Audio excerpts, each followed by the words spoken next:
Good morning, kids. Today we're checking out a brand new video from Pop Girl Studios of turning more Pokemon and Monster Hunter monsters into a new creature. Let's hop in and see who gets monsterized today. In my first Pokemon Monster Hunter Fusions episode, I really felt like I stepped up my game art-wise, and from a lot of the nice comments I got from all of you, seems like a bunch of you felt the same. So today I want to try and step that up again, do a sequel to that episode, and see if I can make something that I like even more than that Gyarados Lagiacruz drawing. And of course, I'll be using some of the suggestions that you all left for other Pokemon and Monster Hunter creatures I could use. So let's get it, shall we? Let's go! Hit like if you want, subscribe If you feel like it. By the way, enjoy the show. And If one chose to spend their life in one of the various cities or kingdoms of this world, they'd possibly go from birth till death without seeing a single live Pokevern. And where, I ask, is the fun in that? The Pokevern hunters thrive in the dangers and excitement of the frontier, the lands ungoverned by man and teeming with beasts that will snuff out your lights in an instant, if your head is not on a swivel. These lands have taken the lives of many of those I grew up alongside, but at least they all lived exciting lives instead of pushing around dung carts or whatever it is people do in the so-called safety of the bland lands, as I call large cities. When I first left the Lavakoto hunting village, I acquired my own fair share of scars before finally finding and defeating my Pokevern partner, who still stands by my side to this day. The creature I managed to best was the Flystalos, known by some as the storm spirit of the desert. It is a creature with the power to charge its body with electricity, and it is believed that it can summon a thunderous storm to even the driest stretches of sand.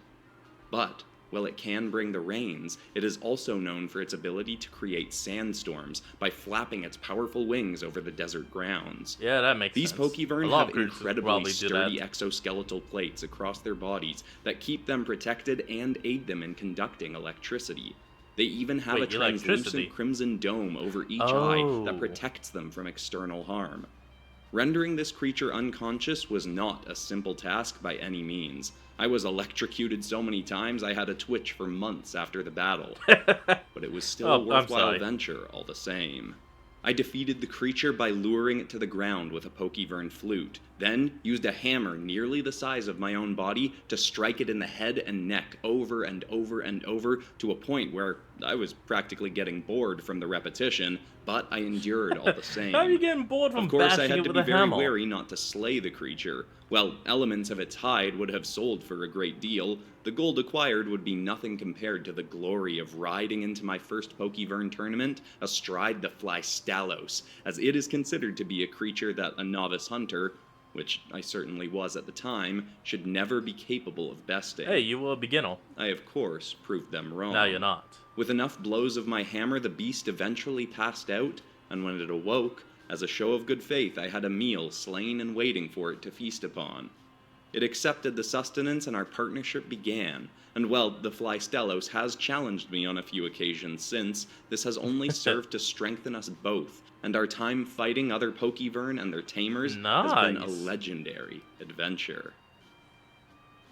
I love this one. I absolutely love how this one turned out, and I think it does compete with my Gyarados Lagiacruz drawing from the last episode. Personally, I do love the Flygon line because I love Trapinch. That's my boy! But I will say, it almost stresses me out a little bit looking at this one. Like, he's so intense, and just the lightning and the pose and the shrieking. It's like, I kind of just want to tell this guy to calm down. And he looks like he wishes elevators played heavy metal music instead of elevator music. Looking at his face, I can just hear one of those screaming goat videos on YouTube for some reason.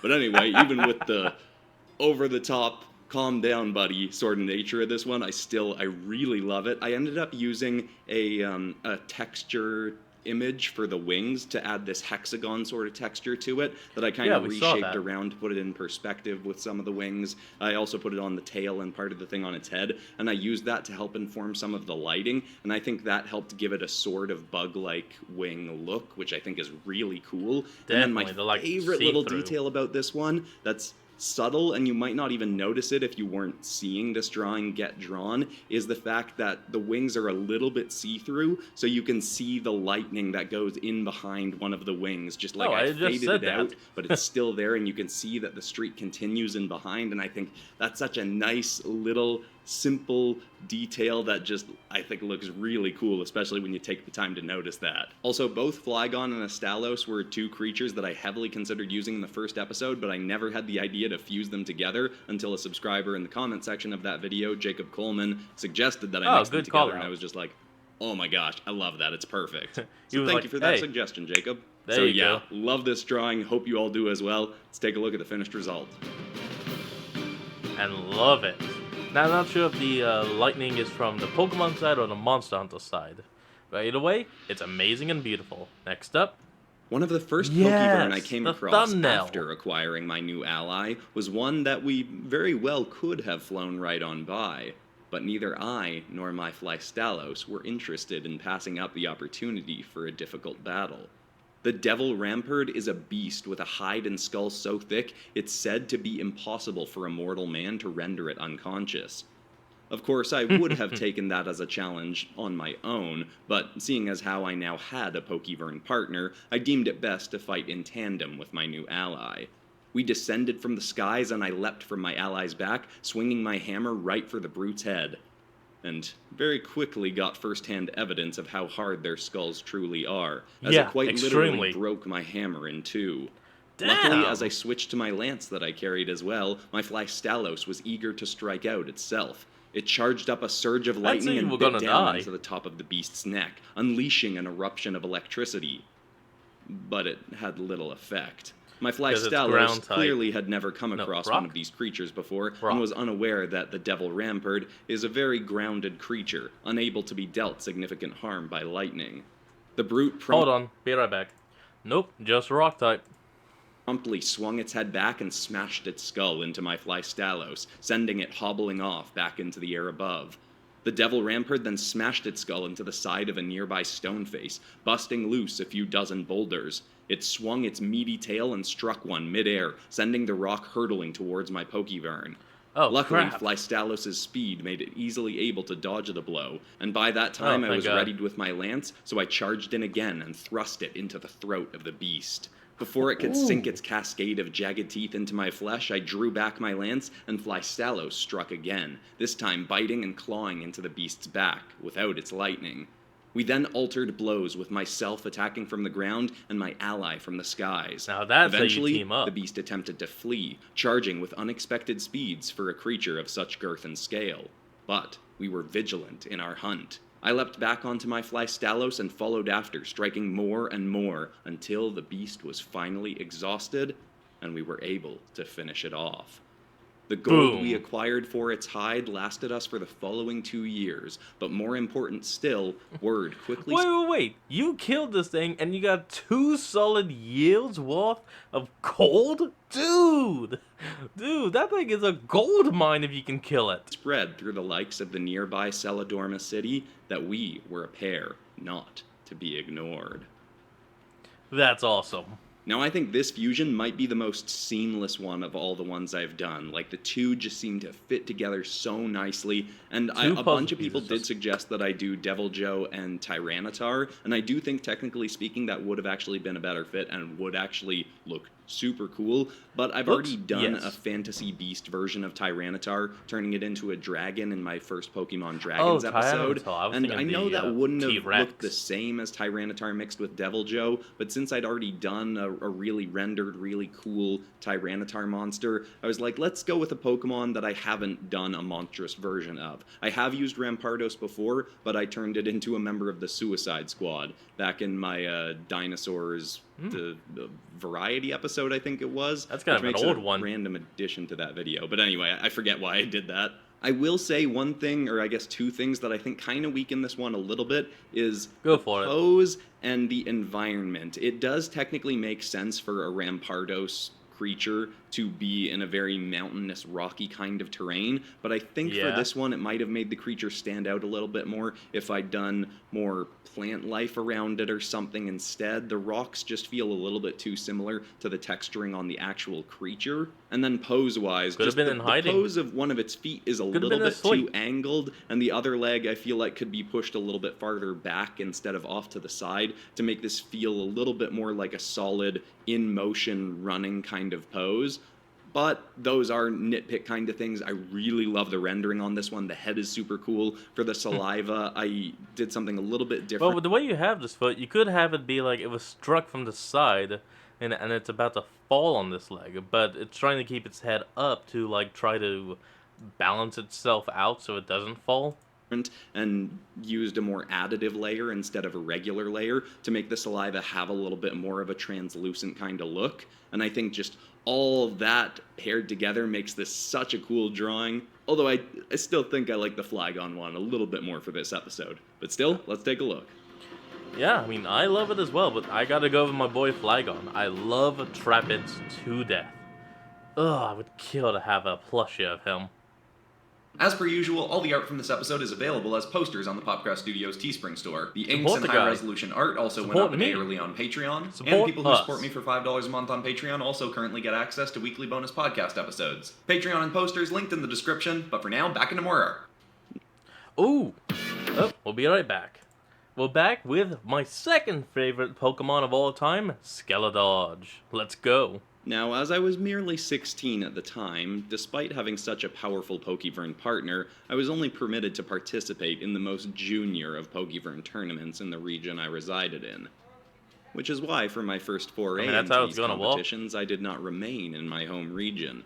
Instead, I rode my Flystalos out to the Ember Country.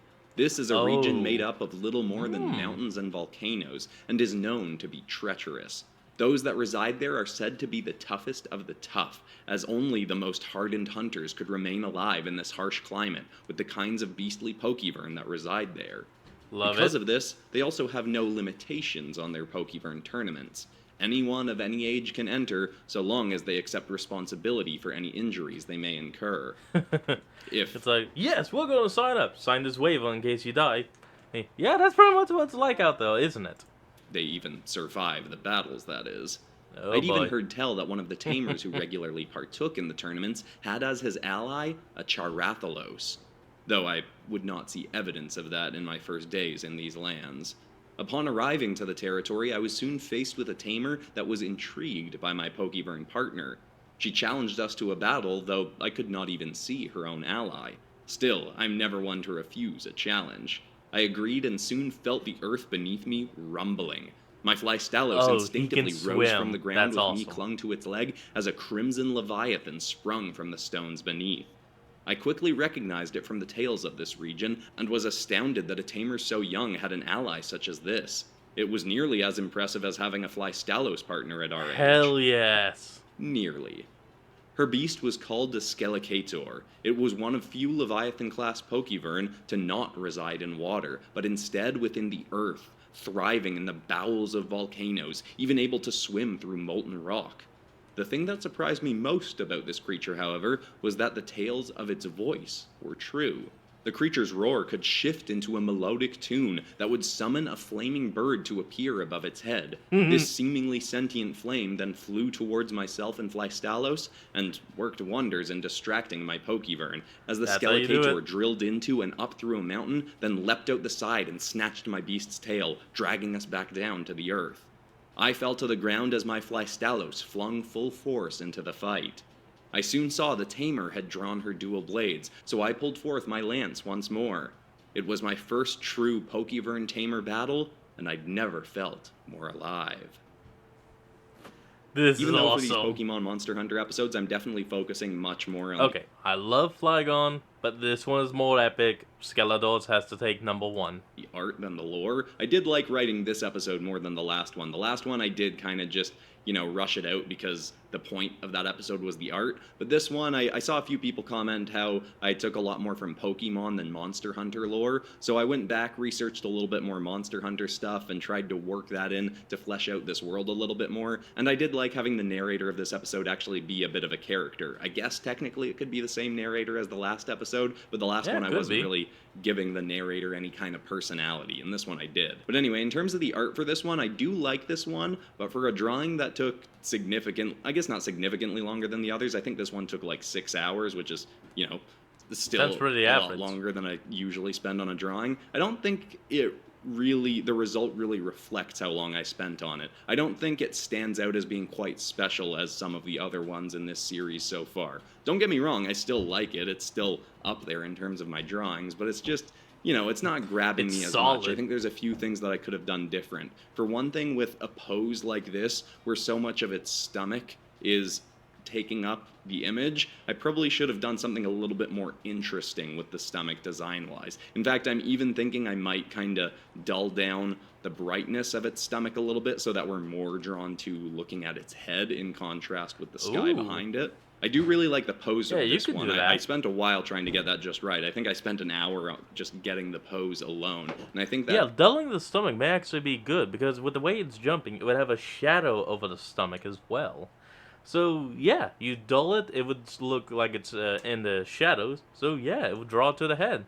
Good idea. It does really work, and it's definitely a more dynamic pose in terms of my monster and creature designs. I think the magma spewing off it is a little bit too scattered and just, draws our eyes to little random points on the piece in a not great way. And I think I've definitely done better with having a creature have flames spewing out the side of their mouth before. I'm thinking maybe it could have even been cool if I just went with magma spewing out the sides of its mouth. Or maybe even just added a magma pool in the background somewhere. I'm also thinking maybe the Agnactor and Skeledirge were too similar to fuse together. When I saw them both, I was like, oh my god, these two are perfect. I love both their designs. Let's mash them together. But then once I started doing that, I was like, these two have maybe too much in common already. Too many similarities. It might even be fun in this series to start doing some fusions that are more out there and make less sense. But I don't know. I don't want to bash this piece. I still like it. I just think in comparison to the other ones in this episode and the previous episode, it doesn't quite stand out for me. But maybe for some of you, it'll be your favorite from this episode. So let's take a look at the finished result. Ooh, I would like to see a Beedrill one. Beedrill is my favorite of all bugs. I'm gonna put that down below. Which episode I think was better yet, but I'm very happy with both. If you haven't seen the first episode, you might want to go back and check that out. Or you might like my Pokemon as Dragons episodes. And I'd love more suggestions for other fusions or Pokemon or Monster Hunter creatures that I could use, because I'd say there's a decent chance this gets around 3. But besides that, that's all for today, except of course we're ending this video on some kind of positive or inspiring note. And the thought I want to leave you with today is the idea that 2 years in the grand scheme of your life is not a massive amount of time. But you can get a massive amount done in 2 years. This is something that I heard just before starting Popcross Studios 5 years ago. And in those first 2 years, even though the first year was pretty slow, by the time I'd gotten to the end of the 2 years, I'd become a full-time YouTuber, hit 200,000 subscribers, and was earning $20,000 a year more than I had at my highest-paying animation job. Congrats, so don't underestimate how much you can change your life in 2 years if you really put the work into something you care about. I hope that's inspiring. I love you all, and I'll see you all at the community redraw on Friday. Goodbye. And folks, that's going to be the end of today's episode. I hope you all enjoyed this. Remember to like, comment, and subscribe for more. Well, link to the original will be in the description below, and I'll see all of you folks next time when we flick on. Peace out.